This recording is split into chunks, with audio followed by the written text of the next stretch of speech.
What's up, everybody? Thanks for tuning in. This is Mr. Obvious, and thank you to the first episode of the podcast. Today, I have Denver Metro Audits, and we just kind of sit down, have a little fireside chat, and just kind of go into some topics. Want to get you guys a little bit more involved. Hopefully, you got some other guests coming along. So, just going to get right into this one. You guys, let me know now in the comments below. Any other questions you want to ask for anybody else, or how this one goes, or how do you like the format? So I'm just going to dive right into it. Mr. Obvious out. Please make sure you like, subscribe, and share, and make sure you smash that notification bell. Mr. Obvious out. This was about a year ago. Been watching probably since, I don't know, 2014, 2015 or so, and then some just shit happened in my life and just kind of got into this. And my daughter actually took me to a VidCon down in LA last year, got immersed kind of in that. Obviously, I'm not into that kind of culture or anything, but my daughter kind of got me into the video aspect of it and then the whole YouTubing and stuff. So just kind of melded into this and kind of just fell into it. And then some shit happened at work, and then I was like, I deal with that, and just was kind of like my outlet. So brief intro there. Right. No, cool, man. Thanks for having me up. And so you said you've been watching since 2014, because I didn't even know that the auditing community was around that long. Yeah, I That it don't even started. know if it was like auditing so much, if it was just people starting to post videos of like cop watching or or advocacy people. I don't probably started really auditors probably started really popping up, at least that I started getting really popular watching maybe a few years later, but it was really just like kind of the tip of the iceberg. And then I want to say for me, like when COVID hit and I was just stuck at home for like a year, then it was like, whoa, what is all this other stuff that I never even got to experience before? And then some things happened there for me, in life, and then I kind of got into it just kind of as an outlet. So Right. that was kind of my path as far as like watching stuff on YouTube and social media and stuff like that. So Yeah, that's how I started too. I actually started watching Adam Kokesh. And you know who he is? I've heard his name. Yeah, he's a civil liberties activist. So he was he's an Iraq war veteran, and he's a libertarian. And so he he's very anti-government, and he's an anarcho-capitalist, which is kind of like the sexy version of libertarianism. So he believes in the abolition of the state completely, which is the same way I believe. So we believe that we can organize society in a way that's nonviolent without, pointing guns at people essentially, because to govern is to control by force. So I started watching him, and it's the way that he lays it out really struck a chord with me. And so he actually did an audit. It was like a cop watch. It wasn't really. It was really him just recording on a sidewalk outside the Mhm. White House, and the Parks Police came out and told him that he has to have a permit to do that. So clear On the violation of the First sidewalk. Amendment. Yeah, right. So, and Okay. there's plenty of other people there recording on their cell phones, but since he had like a bigger camera, I guess he needed a permit. So, the way Production that he, is what the, you're kind of saying. right. So the way that he just dismissed the cops, I was like, wow, that's crazy. I'd never seen anyone like, talk to police like that. And so then that kind of just led into, the algorithm from my YouTube account started showing me cop watching, and I found out what auditing was. I can remember the first people I watched. I think the first ones were like High Desert Community Watch. I was watching him, and then Bay Area Transparency, and then 100%. I Yeah. just I started getting hooked. So, but yeah, that's pretty much how I started too. Kind of one thing just led to the other. Yep. Yeah, I totally agree. And actually, I met some auditors, and when I say auditors, I met somebody who would be an auditor and somebody who considers themselves an observer. So you've probably seen Slow County Observer, he's out here. And then I don't know if you've heard of Katie Kidman, she's out here. Yeah. Nasty Nathaniel's out in this area. But I actually went to court to support Katie on a charge that she was with. And that's really kind of what led me into getting this too, because I had just getting started. I might have had like 1,000 subscribers, and and then she's like, hey, you want to come down, I'm going to court, you can help support me, and Slow County Observer is going to be here. And I was like, okay, i'll Yeah. I'll come help you guys. And that's Yeah. kind of another thing that got me into that whole thing too. And then she actually, I just talked to her on the phone last week, and she mentioned that guy's name, Adam Kokesh. And I think her and some other people are starting to get together, and I believe mentioned his name and maybe getting together with him too. So that was kind of interesting that you brought that up as well. Right here, man. This is like my Bible. It's the best book you could ever read. It's available for free on every digital format. So you can go to YouTube and he has audiobook where he reads it himself. It's a short book too. Like I think the audiobook version is like 3 hours long, but if you read this yourself, you could read it in well under that. It's not very thick. And did they have it But like on an audiobook anywhere, or did you yeah, just? on his YouTube channel. It's available on every digital format, but he does have it on his YouTube channel too. So Okay, yeah, I highly recommend that book. I had a bunch of them. He gave me a whole case of them, and I was handing them out, but I ran out. So I would mail you one, but I don't have any more. that's fine. If it's A available hard for free, copy. I'll Yeah. definitely check that out. I think that's very cool. So, yeah, and then so meeting Katie, and then Slow County, obviously there's kind of two different takes on things. Like I think she started me, getting into auditing as far as like actually doing it myself. I went out with her a couple of times, and I was like, oh, this is interesting, and it was super scary. And then like actually talk to people with a camera, and I was like, and I'm still very nervous about it. I'm more of a I love video editing. I got into that. Like I said, my daughter took me down to VidCon. I kind of got into that. Won some camera equipment, won a GoPro, and then kind of really got into the back end of things. And then that's when she introduced me to, like, she's like, "Hey, do you want to come to a police station with me?" And I was like, "Sure." So then I went with Yeah. her, and then when I talked to Slow County, he's like, got his perspective on like he doesn't like to be called an auditor. He likes to be like an observer and just watch things. And then you talk to somebody who are like real auditors, and I don't know if you want me to call you that or if you want to just how you want me to define yourself, but it was interesting how I met those people, and now meeting yourself, and just different takes on how other people have viewed what I'll say we do, right? Hmm. Yeah. Yeah. I consider myself an auditor. I mean, my name is Denver Metro Audits. I do a lot of audits, but I do everything cop watching. Um, More than an auditor, I like to consider myself a civil liberties activist. So I would agree. this really is kind of like what I'm using to get my feet in the door. My true mission is not to really hold local governments accountable because that's just really like a drop in the ocean. And yeah, I already have made some changes, with the DMVs, where they're doing retraining now, trying to get everyone to understand that we have a right to go in there and record. But you know, that's just that's small stuff. You know what I mean? So That even brings if in my even if I question. get case law, you know what I mean? That's still small stuff. It's really government as a whole. It's just this giant beast, you know what I mean? And so, clearly we've come to a place in the United States where it's totally not what the founders wanted, which was, a constitutional republic that's very small and limited, and it's just grown into this giant thing, and it's kind of like cancer. Oligarchy. So yeah, like, less cancer is better than more cancer, and in the same way, less government's better than more government. So like, it always ends up this way, right? So absolute power corrupts absolutely. And so Right. you'll, cut it down. So we have 100% right now. You cut it down to like 3%, small government. Eventually, it's like cancer. It's just going to grow back into this huge beast, and it's going to become tyrannical again. So, I mean, the founders knew that, and that's the reason why the First Amendment is the way it is, and it's the first on the list. And then the Second Amendment is right behind that because they know they just got done fighting, in the Revolutionary War against a tyrannical government. So, that's Uh, why the Second Amendment is there to not be infringed. But as you can tell, when the government can't even follow their own rules, yeah. and there's so many unconstitutional laws, and the Supreme Court is kind of a joke, that it doesn't really give them much credibility, and you can tell that it's going in the opposite direction of what the founders envisioned. Very good. Yeah.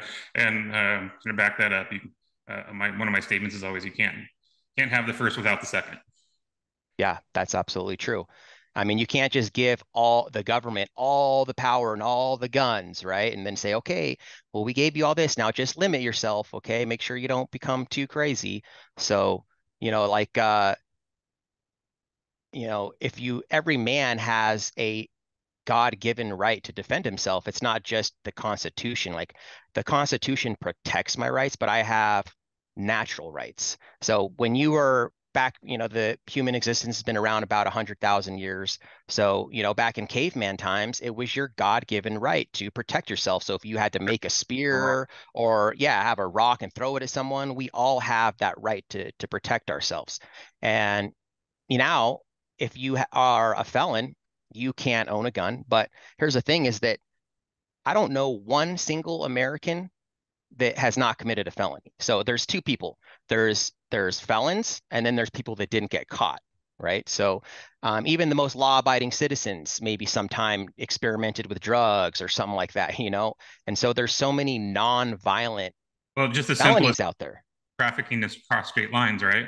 I mean, how many times Yeah. have you just gotten in your car and not so much me out here in California, but say somebody on the East Coast or somewhere in a state like yours, and just went to a different state just because they were traveling on vacation and were like, oh, I brought this that was legal in my home state, but I went to this other state that's somehow just because it's the same thing is now illegal. Right. That's but then came back to their home state, right?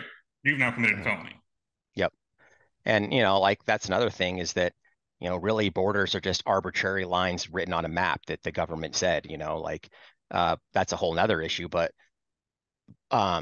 so yeah, like if you're a felon, the majority of felons are nonviolent, and I feel like if it's not a law that needs to be enforced 100% of the time, then it shouldn't even be a law. You know what I mean? So if cops are using discretion, then it shouldn't be a law, period. But, there's tons of people that have, they're in possession of a plant or, they decided they want to put some drug into their own body. And so I'm not pro drugs or pro hardcore drugs, but I'm anti lock someone in a cage for using drugs. And so just because, alcohol is the preferred method of intoxicating yourself, just because, the majority of the people like alcohol and this person likes Coke doesn't mean any difference. It's a drug's a drug. I mean, alcohol causes more deaths. There's more deaths, alcohol-related deaths than all the other drugs combined, right? So they take away your right to defend yourself. And if you're a felon, you can't even have pepper spray, taser, nothing. Like you can't have anything. So it's totally just backwards, right? I completely agree. Completely agree. So yeah, and I don't know if it's going anywhere, and but I heard that there was some group working on trying to get non-violent felons to have their rights, back. I mean, especially if the point of the system is you did your time, shouldn't you have your rights back after you've done your time in society, right? Okay, I should get my rights back. Right. And absolutely. So I know that California has that too. I was talking to someone in one of my videos. It was some bill that they were passing that after 7 years, I believe, your felonies automatically expunged. You don't have to go through the process. Therefore, you can still live your life because, being a felon, it's a lifetime punishment. You can't rent a good apartment or house. The only place that you can rent is like in the ghetto, right? So you can't get a lot of jobs. There's tons of jobs you can't get. I don't care how educated you are. They're not going to hire you. So you're just basically shunned from society. And it doesn't mean you're a bad person. It just means that, and I'm not even going to say mistakes, it's just that, like I said, you chose to do something that the vast majority of Americans do anyways. They just didn't get caught. And so now you're basically shunned from society. Yeah, because you got to think that anything that a common citizen got caught for, especially your example of somebody doing coke or something, right? How many politicians are doing that behind the scenes, right? And just not. Yeah. So, Mm-hmm. come on. And same thing with with underage drinking,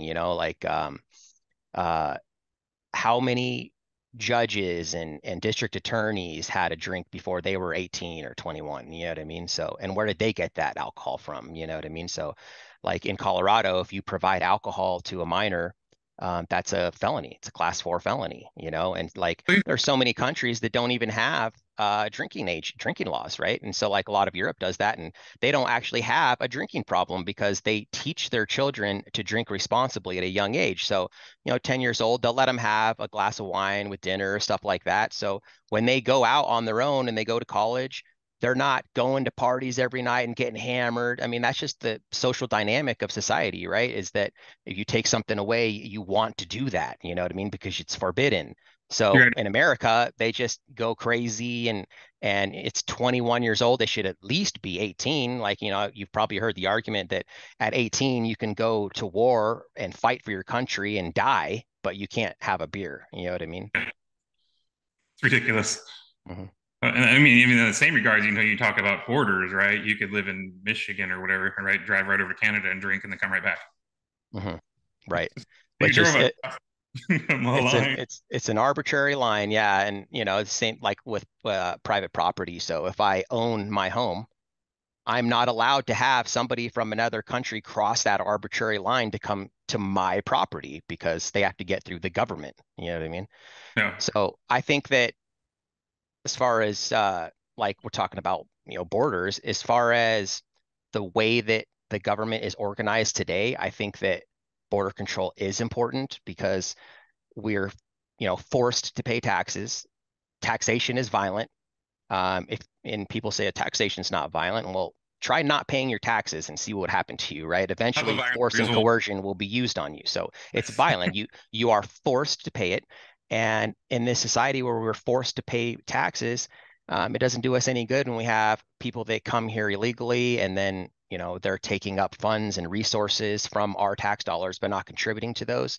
So like and it's not just with money too. Like my sister, she went to ASU and we're from Colorado, and she was trying to get in-state tuition. She went to school out there for 5 years, and she could not get it. She lived there. She had a job there. Like she'd been going to school there for years. Every time she would get denied for in-state tuition. Yet, if you're an illegal, you can get in-state tuition at any university. You know what I mean? And they're not even a resident of the United States, so that's just not fair. It's the United States is notorious for helping other countries and leaving their own people, Oh, I without was means, in the world police and humanitarian aid for way too long. right? But I want to say though, that said, with the current state of government, that is important. But I do believe there's a better way to organize society. And so therefore, really, there should be no borders. The only border in my society that I envision would be those of private property. That's a good point. Yeah, and as long as everybody's defending their private property properly, Say we'd that have 5 times. borders, right? Yeah. Tongue twister. So yeah, yeah, good point. Well, I'll just ask if you don't mind. I'll segue and just ask you a few questions that I posted. Not that they go in any particular order or whatever, but just so we get a who, what, where, why, and when and kind of thing. But so where was your first audit, or where was your first cop watcher encounter, or whatever you would call it? Okay. My very first one was actually not even intending to do it. It was at a park, and it's actually kind of controversial. A lot of people don't like it, but a lot of people do like it. It's been showcased by a couple of channels. But I was literally at a public park, and me and my dog, Minnie, she was a puppy at that time. She was probably like 2 pounds. The only ones in the entire park, and I didn't have my dog on a leash. And a lot of people like, oh, you should always leash your dog because not just they could get attacked by another dog, this, that, and the other thing. Well, yeah, that's true. And I'm taking that risk on my own. So if that were to happen, that would be my fault. But again, I'm not hurting anyone, right? So if I'm not hurting anyone, just leave me alone. So Yep. no victim, no crime. So um, the park ranger came up and started talking to me about leashing my dog. And um, I was probably, I don't know, maybe like I wasn't like right in her space. I was probably at least 4 feet from her, right? And she kept telling me that I needed to back up. And I said, why do I have to back up? She said, you can't get close to me. And I said, well, what law is that? So I was recording, by the way, on my cell phone. And is And that she said, what law is it? Is that something you did because you knew that to say that, or it just came to you automatically? it kind of just, I guess, just came to me. And I was just using things that I'd really had just seen on YouTube from other Okay. auditors and stuff. Okay. So I knew that it wasn't a law that I can't get close to somebody, right? I can't hurt someone and I can't intimidate them. So if I'm getting in her face, but I wasn't in her face, but if I'm getting really close to her with the intent, that's the thing, intent is important. With the Yep. intent to alarm or annoy her, that would be harassment. But I wasn't. I was, like I said, a solid 4 feet away. She kept giving me these unlawful directives that I can't get close to her. It's a law. I asked her what the law is, and I kept moving towards her. And a lot of people didn't like that video because they said, well, you're doing the same thing that the cops did. And I'm not doing the same thing that the cops do, because the cops literally get inches from your face and try to intimidate you. That's not what was transpiring here. So I just kept, every time she'd move back and tell me I need to move back, I'd move one step closer and say, that's not a law. I can get close to you. There's no law that says I can't get close to you. And I said, I understand the leash law, but you're giving me an unlawful directive about I have to stay 6 feet away from you, and that's not a law. So then she went and she was going to call the police on me. And it was just a couple-minute video. It's like 2.5 minutes, I think. And I just threw it up on YouTube. I made a channel and I threw it up there, and it sat there for a while, didn't get too many views. And then all of a sudden it started getting like hundreds of views, and my subscribers were going up. And I was like, what's going on? And then in the comments, who is it? Oh gosh, can't even, Cameras Everywhere Okay. showcased it. And so I was like, oh, that's cool. And so that kind of gave me some confidence to I can do do more this. audits. Right. So actually the next one that I did was out of DMV, and I was literally getting my driver's license. And so that one got showcased by San Joaquin. And that's when my channel really started to grow. And it was a great audit, still up on my channel. And so that was my second one. And then that's how I started growing, with San Joaquin showcased it. And that really just gave me confidence to continue to do it. And that's kind of how my channel started. Cool. I like that. It's a good story. Um, Second one I got here. You kind of answered it earlier, but we'll just tie it in this. Who was your inspiration, or I guess maybe a two-parter? Who is your inspiration in the industry that you're in now? Like, who influenced you as far as a YouTube influencer? And then second part would be like, maybe who, besides the person who you mentioned that wrote that book, or if it is that person, just reiterate that. Who's your main influencer in your life? I would say definitely my main influence is Adam Kokesh. And I've been following him since probably like 2012, 2013, something like that. And so again, he's not an auditor, but he sometimes just ends up doing audits because police will engage with him and try to violate his rights and stuff, and it kind of just turns into an audit. So uh, I would say he's definitely my number one, and it's kind of surreal too, because back then I looked up to him so much, and I still look up to him. And I met him a couple times when he'd come out to Denver. He did a couple different tours, Taxation is Theft tour and For the Love of Freedom tour. And I met him, and I would donate. I remember I gave him $100 because I just really believed in what he was doing. And now, actually, he actually supports me. He's my number one supporter monetarily, anyways. So Wow, he that's donates to my channel monthly, and it's so crazy. I'm like, wow, this is like crazy that the guy that got me started in this is a huge supporter of what I do. So, and that's a also, we talk about spiritual stuff. He's starting a spiritual channel coming up. Um, Adam, son of Abraham. It's going to be awesome. It's not a religion, but it's kind of just like a spirituality channel. And so he's going to be doing that. So keep a lookout for that type of stuff too. And then I'd say the next one is Bay Area Transparency. So I saw him, and I was just blown away by his style, the way he does it, very calm. And there would be times where I would it would seem like he was about ready to leave or something. He does that. He still makes me think that sometimes, like he's about yeah, ready to leave, and exactly. then he doesn't leave though. And he Nope. does that play dumb thing in the beginning, and then he hits him. And sometimes I'll see him take a couple steps back, and I'm like, no, no, no. And then, but he never does. And in fact, the video that he just dropped with Vallejo County was crazy. And he is an absolute beast. He Trust me, he gets scared. I mean, you can tell I've been there. He gets scared, but see, the thing is that courage isn't the lack of fear. It's feeling the fear, but doing it anyways. And Mm, so when great I point. saw him, I was just like, wow, this guy is amazing. So I've said on my channel a lot that I'm highly influenced by him and the way he does it. And um, I even say things sometimes that he says, I'll give him a shout out. And so, and that was actually kind of another thing with the Adam Kokesh stuff where, I supported him and now he supports me. So, um, I talked to Bay Area Transparency on the phone now and stuff too. And he actually used one of my things where he said, because somebody asked him, I'm going to ask you to stop recording. And he said, I'm going to ask you to take your shoes off. And then he gave me a shout out because that's the thing that I say. So, it's the same kind of thing. So it's just kind of surreal to have that type of stuff happen. But I think definitely those are my main two, and there's plenty of others. Accountability for All, which everyone knows is my best friend, and I've been watching him too since way before I had a channel. He's an absolute beast too. He's another one of those guys that's just he has fear, but he just So overcomes it, man. And great he's segue amazing. for me then. So he's this, and maybe he talked to me because you talked to me. I don't know, but he's been hitting me up, or at least I hit him up and he hit me up. So he wanted to get on and then talk to me too, which is freaking fantastic. Yeah. So how did you guys meet? So I guess when my channel first started, because I had a lot of growth in the beginning, I guess one of his supporters reached out to him and said, "Hey man, have you heard of this Denver Metro Audits guy? I think he's a cop." And because he's like, there's no way his channel is growing this fast. And he's like, what? And so he went and checked me out, and he was like, this guy's not a cop, man. He's just badass. He's good. And I remember seeing him in one of my live streams, and I hadn't seen him in a while because he went to jail, and so he was out of the game for like over a year or something.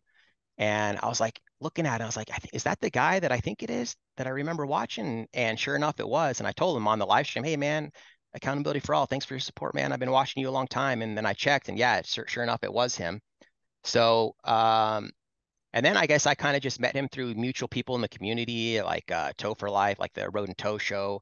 He's friends with them too. And so I think I met him maybe on a panel somewhere, something like that. And uh, we just exchange numbers and stuff like that. So, that's another thing too. So, now him and I are best friends. I'm gonna be best man in his weddings coming up. So That's it's exciting. Yeah. So that's another one. So accountability for all, but there's tons. Just want to give a few mentions. High Desert Community Watch. He's another one of those guys. It's just yeah. he's pretty fearless. You know what I mean? And the thing that I like too about these types of people is they're always willing to take the arrest. You know what I mean? Like accountability for all and Bay Area transparency. He'll straight up put his hand out. Here you go, man. Put Yep. the handcuffs out. And a lot of people will say that you don't have to take the arrest. That's you can under threat of arrest is good enough, and that's true. That is good enough. But the problem with that is you're reinforcing that behavior. If you let a cop bully you off a sidewalk, now that cop thinks that next time he can do that too, and he can bully you off a sidewalk. One step And if further. you go to court and you take a plea deal, well, that's the same thing. I mean, what's the point in doing this if you're going to take a plea deal and say that I'm guilty? Now the district attorney is going to say, "Hey, look, we bullied this guy off a sidewalk and he took a plea deal, so that means that it's okay. We can do that." And not only that, but when you just get threat of arrest, unless you're going to do this pro se, it's difficult to find an attorney. So a lot of these attorneys is kind of like a stigma. They don't really want to get involved in this type of thing. And it's hard enough to find an attorney that'll represent you in this type of stuff, even if you get arrested, let alone just the threat of arrest. Now So that's kind of the way I feel about that. when you say that, besides doing it per se, um, if somebody had the funds to pay for it themselves, obviously there would be somebody who would take the case, right? So if there was a group of people, if there was a group of funds out there to help someone, it would be possible then, correct? Or, Well, so I'm just some saying that without money being involved at all, it's hard to find an attorney that's willing to pay just to take the case in general. So interesting. Okay. yeah, so we got this guy David Lane out here in Colorado is like the top civil rights attorney, and he's yet to take any of my cases. Um, but I do have my attorney Milo, who's great, and I think he's an amazing guy, and he takes all of our stuff because he believes in what we're doing, and that's rare. That's like a unicorn. It's hard to find an attorney that believes in what we're doing. There's so many people out there with the mindset that we're just antagonists and we're just here for clicks and views and we're Mhm. trying to get a reaction. No, I'm not trying to get a reaction. There are some people out there that do that. And so those people that and I'm not talking about my crew that took the plea deal in Sheridan. They took their deal with different circumstances. But the people that go out there and they get bullied off a sidewalk and then they take a plea deal, those are the people that are here for clicks and views. They're not real activists. You know what I mean? They're just here just for YouTube clout or whatever to make money. So that's not what we're here for. I'm not here to try to get a reaction. I literally go into a place and I just mind my Not, business. right? People come up to me. Mhm. So, but yeah, same thing with attorneys. It's just hard to get people to back you. And so my attorney Milo, he's great. He really believes in what we're doing. And so when somebody is buying into it, it makes it that much better. They're not just there just to go through the motions. Yeah, very true. So I didn't know it was that tough. Even if you had funds, 'cause I think when we were talking to people, we were hoping if we could get like if people pooled some money together with, you know, merch sales or ad sales or whatever, and it was a legal fund, for auditors. And I hate it. I don't know. I don't know if I'm using it the right terms, but if there was a way if we could all come together and formulate that so that if somebody needed help, and obviously you can't help everyone, and then people are going to come to you and be like, I need help, and it's not a charity. It's like, okay, this guy needs more help. I don't know how to set it up properly, not be corrupt about it, but it's just something we were talking about. So That's an excellent idea, and we have stuff like that here in Colorado too. So I personally have a fund. So and some of the people have been giving me crap that I just stole the money and stuff, and that's not true. So we actually, all the donations that I've received through for people to bond us out of jail, stuff like that, when we get that money back for the bond, I put it aside. So we have money aside to bond people out, right? For attorney fees, stuff like that. So we kind of keep that money. So if I get funds like through PayPal and stuff for an arrest, I put that money aside. Therefore, we are prepared in Colorado. So we want to stay very organized, and it's only a matter of time before somebody gets hit with a $10,000 bond. You know what I mean? Something crazy. exactly. And so then we don't have anything close to $10,000 saved up yet, but with every donation that we get for an arrest, that's what that money's going for, is to continue our activism.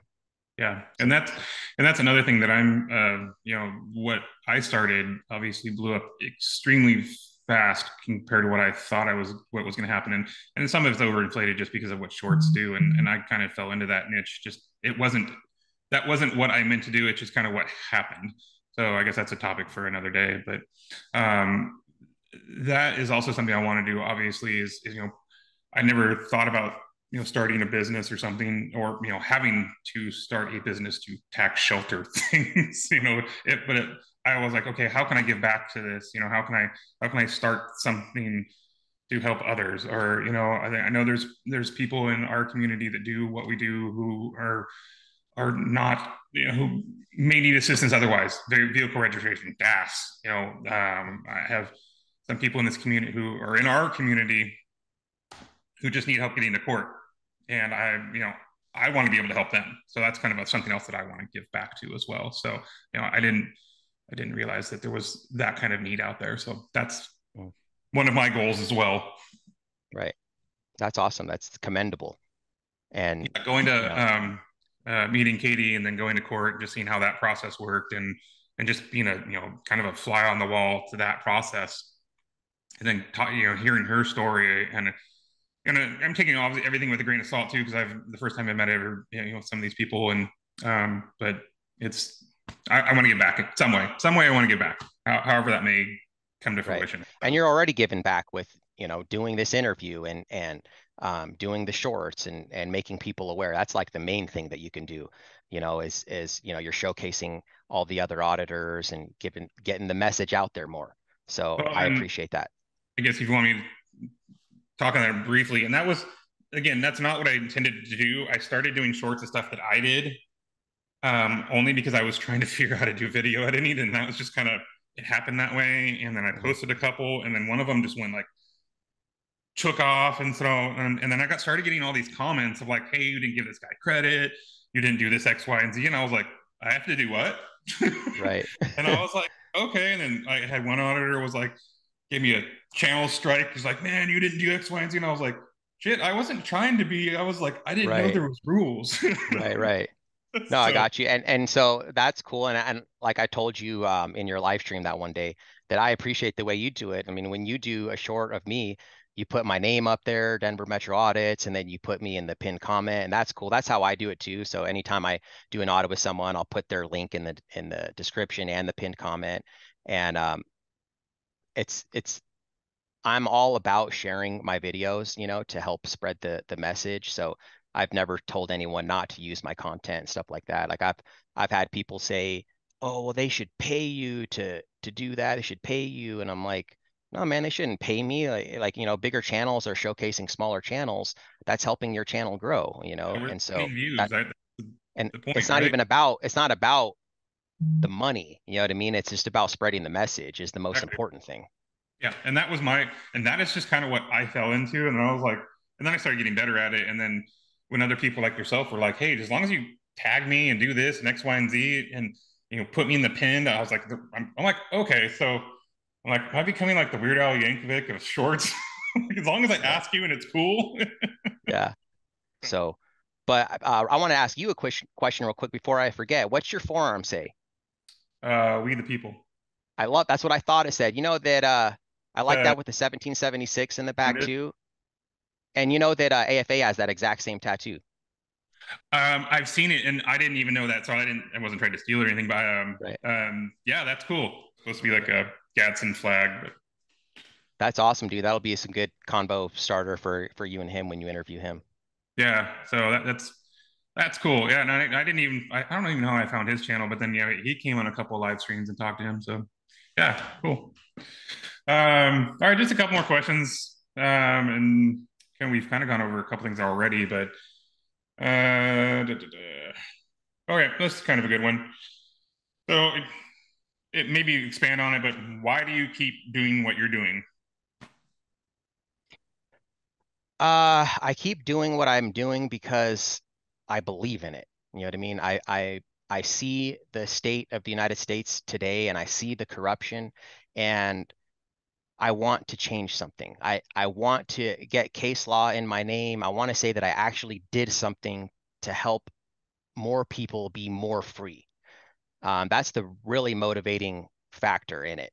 And, you know, people tell me, "Oh, you're just here to make money." And yeah, I am here to make money. I mean, this is what I do for a living. This is my only job. I'm a full-time YouTuber. So it's a win-win because my viewers don't have to pay me, and some do pay me, and that they're members, they give super chat, stuff like that, donations. That's great if you have the money to do that, but you don't have to. You get all my content for free.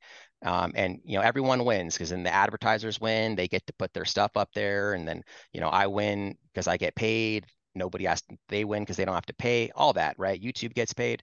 So it's a great, I love this format, but if I was really here for money, I wouldn't be doing this because I took a huge pay cut. I took a huge pay cut to be an auditor. I To mean, do I was this, an right? electrician and I made pretty good money and I don't even make that much now. You know what I mean? I'm not one of these huge channels that's getting tons of views. You know what I mean? I'm not balling out of control like some YouTubers are, but I want to get to that point. But um, that's pretty much what it is. I want to see change. Um, what was it? Thomas Jefferson said, when the people fear the government, there's tyranny. But when the government fears the people, there's liberty. And clearly we've come to a state in the United States where it's the first way instead of the second, right? And so that's the reason why I do this. And uh, the first people that are going to be attracted to the message of liberty aren't going to be the people that the system treats very well. So we're going on more Adam Kokesh stuff that I learned. Yeah. It's not the prom king and queens and the valedictorians, right? It's the misfits and the punks. It's the people that got the short end of the stick firsthand when it comes to government. And so that was me. I experienced that because I was a rebel as a youth in my adolescence. I was And too. so and not that I'm a bad person, but I like to do things that society or the government says are bad.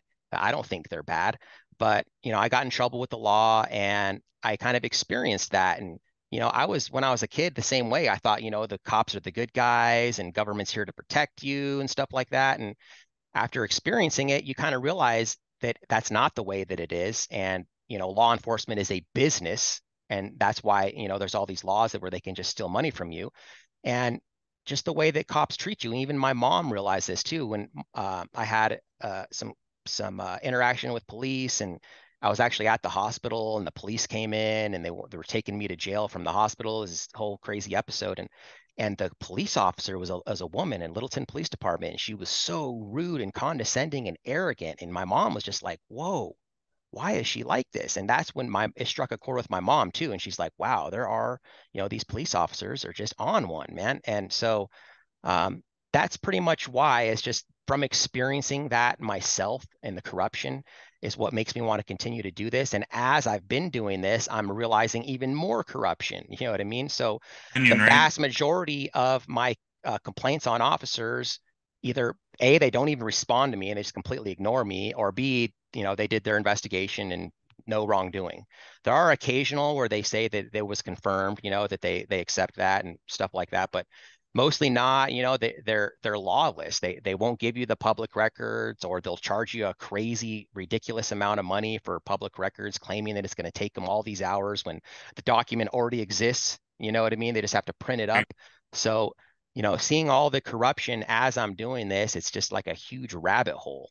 And so that's why I'm saying, like, this auditing stuff really is just a drop in the ocean. And there's a bigger picture out there, and I haven't quite figured out what it is I'm going to do moving forward with my activism. But just seeing all of the corruption and the arrogance, I think that there's definitely a better way to organize society than the current way that we have.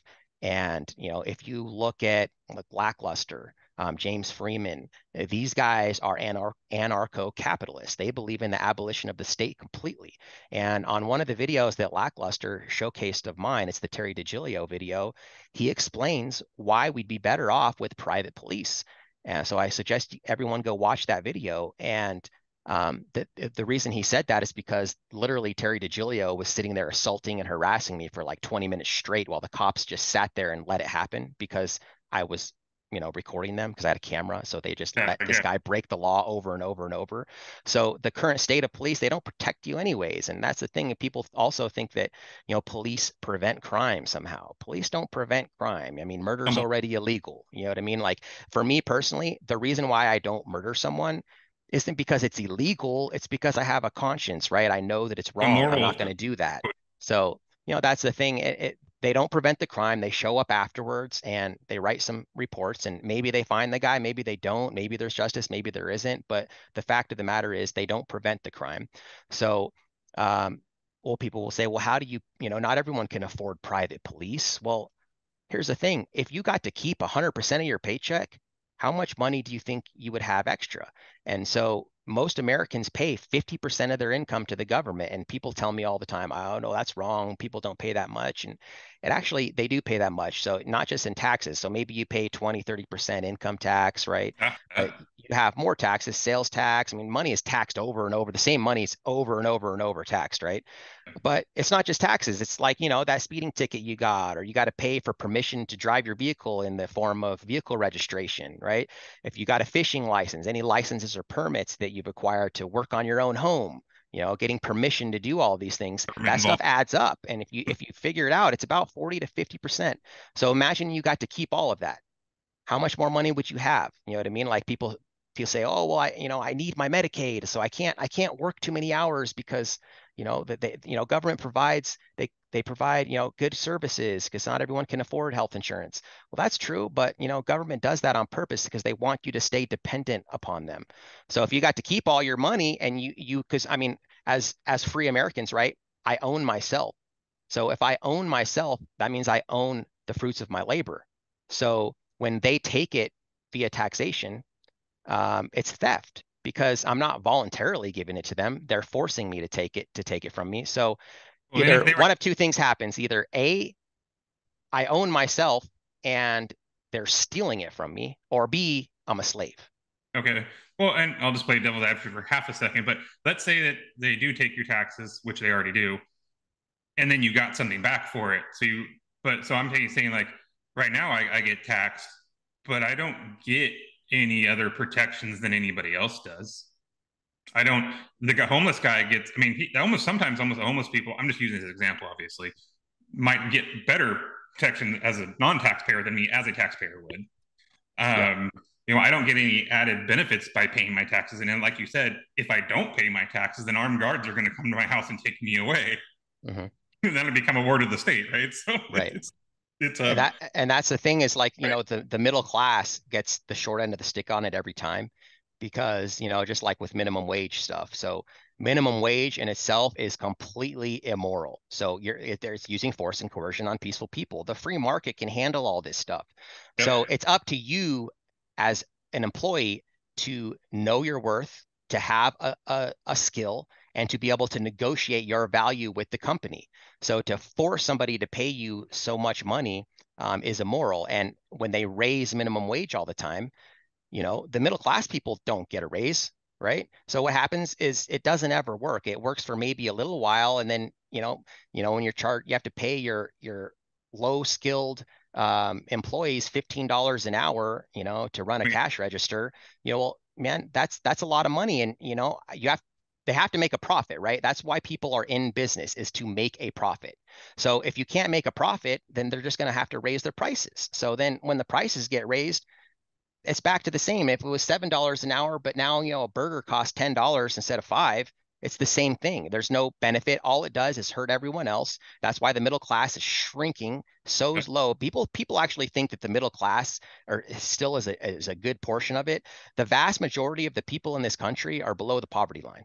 The middle class is like a sliver, man. It's basically doesn't even exist. So, like when, middle class, upper middle class, every time they raise minimum wage, all this inflation stuff with the Federal Reserve, it creates, this inflation. And, I know people that used to be upper middle class, and now they're like middle class now. They're not upper middle class. You know what I mean? Because of, the, like you said, you don't get the benefits, but yet you still have to pay for all of these things. So, and that's the problem too, is because like I said earlier, a lot of people will say, well, I can't work this many hours because then I'll lose my Medicaid. And that's true. Like, say they have a surgery coming up and they can't afford the surgery, but if they work this many hours, they'll lose their benefits. So it's advantageous for them to continue to not want to get promoted, right? So it keeps people down. Government keeps you down.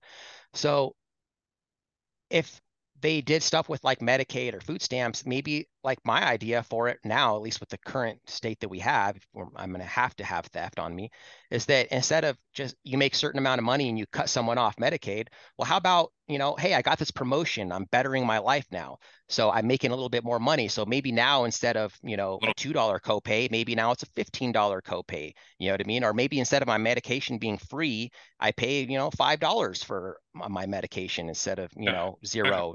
That's still a good deal. That way you can ease people off of it, and that way you can actually have people that are trying to move up. You know what I mean? Yeah. And yeah, I mean, there's some truth behind that. And I mean, I go to work, I work at a place that provides me benefits, to which when I go to like the pharmacy, I pay $5 for a prescription, but I'm okay with that because I went to work, they paid for my insurance, and then I pay this guy, and it works. But it's because a lot of people in the system, and not everybody gets that benefit. So, that is what it is sometimes. And even like the good services that the government provide, like let's say that the government does have some type of service, shelters and stuff like that for homeless people. Well, people say, well, yeah, it's a good thing, that there some of that money goes to good services, but it doesn't matter. It's a fundamental principle that we all learned when we were a kid, right? Again, here's some more Adam Kokesh stuff. When you were a kid, your parents taught you don't hit, right? It wasn't don't hit unless you're government or a man with a badge and a gun. It's just don't hit. So it's a fundamental principle that even if it's going towards something good, it's still immoral. I can't go mow my neighbor's lawn and then bang on his door and demand he give me $100. You know what I mean? He didn't ask me for that. It's the same thing with like, if they are helping homeless people, like I can't go steal a purse from this lady by force and then go give it to the homeless guy so he can eat, you know what I mean? And say, well, that's a good service. I mean, it doesn't work that way. So if I can't do that, what gives government the right to do that? Here I have a moral question that goes along those lines, and I pose this upon myself because I actually did this. So I chose not to put. I have a daughter. She's now 17. She's an only child. Just worked out that way, and I chose to not put her in public school, just because the public school system in which I live in sucks ass. I am a middle class person. I had the ability to not put her in public school, so I was able to put her in private school since she was kindergarten. Do you think I should be able then to opt out of paying any school bonds or school taxes? Absolutely, 100%. I mean, that's the majority of what. So I'll just go with you got the yes. Property taxes. Yeah, but I still have to pay property taxes to the schools, right? Yeah. Mm-hmm. So exactly, you should be allowed to opt out. As a homeowner or whatever, I should have to pay my fair share. But if I purposely took a burden off the system, why am I still getting taxed for that? Mm-hmm. Right? Absolutely. I agree 100%. if you, and that's a good thing. I actually commend you for not putting your kids in public school, because public school really is just an indoctrination system. They reward obedience, right? They're grooming the kids at a young age. They reward obedience and measure intelligence by what you can memorize. And then half the stuff that they teach there isn't even real. The history that they teach in schools is not even true.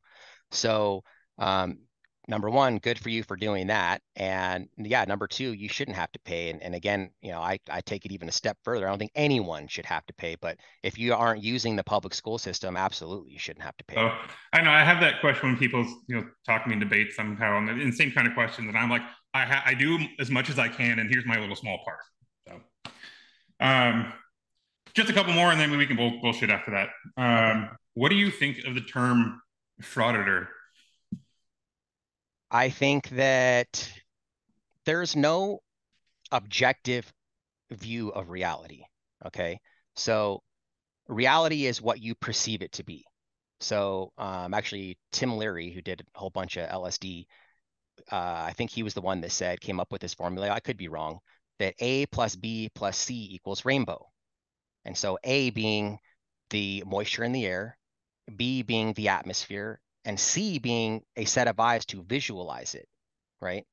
And so that's what makes our reality. And I think that really there's no objective viewpoint. It's just whatever you believe to be true is true. So I think that a lot of people are misinformed, and I think that they honestly believe in their heart of hearts they're doing what they think is right and just, because they think that we're antagonizing people and we're going there to create a reaction.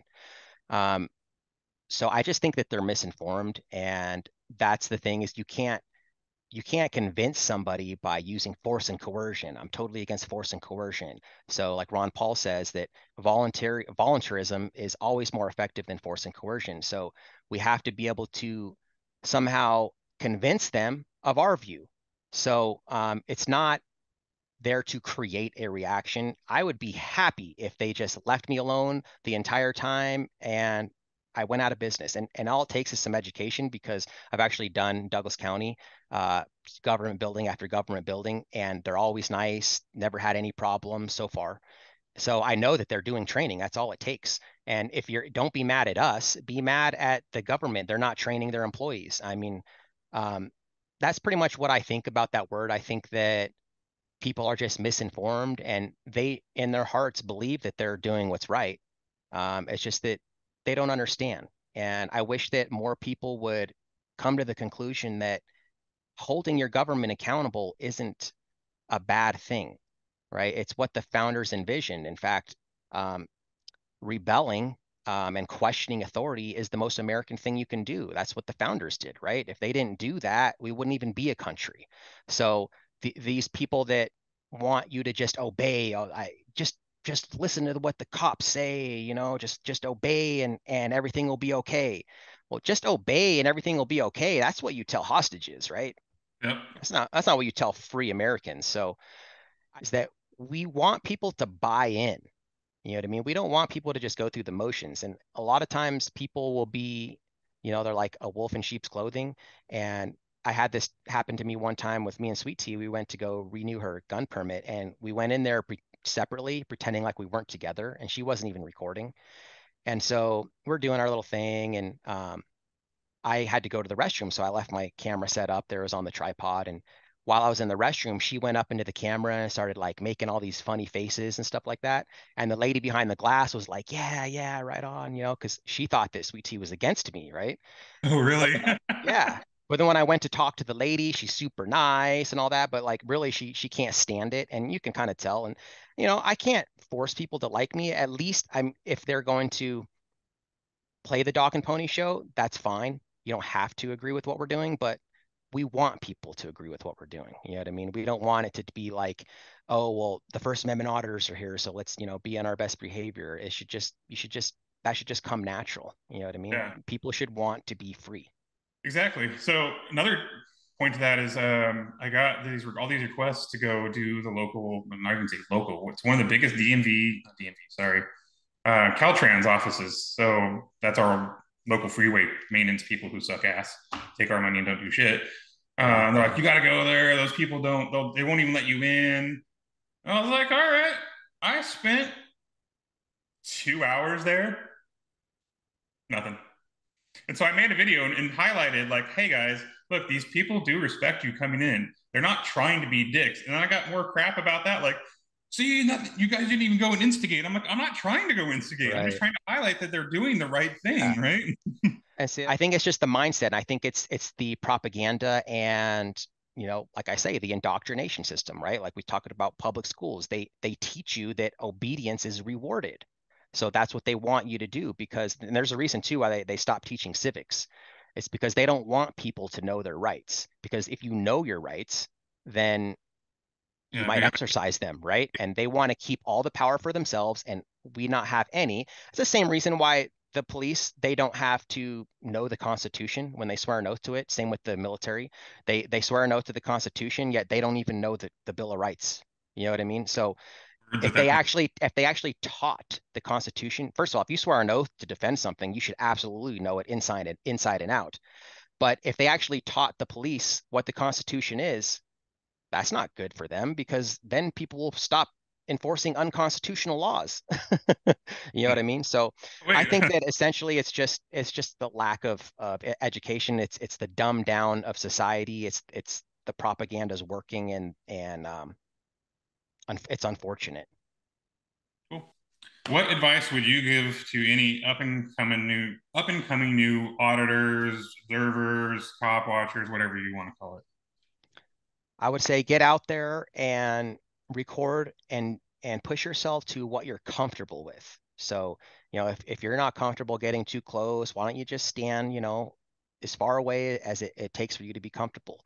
And like Sweet Tea did that. I remember when I very first met Sweet Tea, we were doing an audit at the health department and stuff started getting crazy and the cops came in, code 3, and I was like, where's Sweet Tea? I couldn't find her. And she was literally across the street on the sidewalk recording, and I thought it was cute. But that's what she was comfortable with. That was her first crazy interaction, and she got scared. And there's nothing wrong with being scared, guys. So Oh, it's going to be nerve-wracking, I promise you, especially when you're very first in these situations. But now you look at Sweet Tea, and I just did a video of her, a short with her, where she got right into a cop's face because a cop kept coming up into me and bumped into me and got inches into my face and stuff like that. And then this other sergeant is telling us that you need to give us space. And she walked right up into the cop like an inch from him and said, "How would you like it if I did this?" Right. So it's a complete 180. So the confidence will come with time. And also, another thing that's really important is to know the laws. So, I've said that when I first started, I didn't know that many laws and I just, kind of knew what I knew from YouTube. But I started learning and learning the laws, learning the Colorado revised statutes, learn the laws in your state so that when it's something comes up, you can recite it. Sweet Tea and I have a books. We got them little books that we put around our neck, and it's got laminates of all the laws, kind of like Direct D does. And so if I'm here with an audit, I can look up the law real quick and quote it. Just quote the CRS and quote it verbatim what it says. That really shuts down people pretty quick. So I think doing what you're comfortable with and knowing the laws are probably the most important things. And everything else will just come with time. Like your confidence will come the more you do it, you get more comfortable. But if you think that maybe you should do it, that's your intuition. That's your higher self talking to you. You should do it. And the more people that we have to do this, the better off we'll be. all right. Thanks, everybody. This is Mr. Obvious here, and thanks for having Denver Metro Audits on today. We're just having basically just fireside chit chat. Want to thank him with down the bottom of my heart. This is my first time doing this, and hopefully there will be lots more. This content is for you guys. This is for you guys to share, to like get to know us a little bit better, and just to give some insight and some background, and just we are human too, and we want to make this country in a better place, and that's ultimately our goal. At least that's my goal. So, anyway,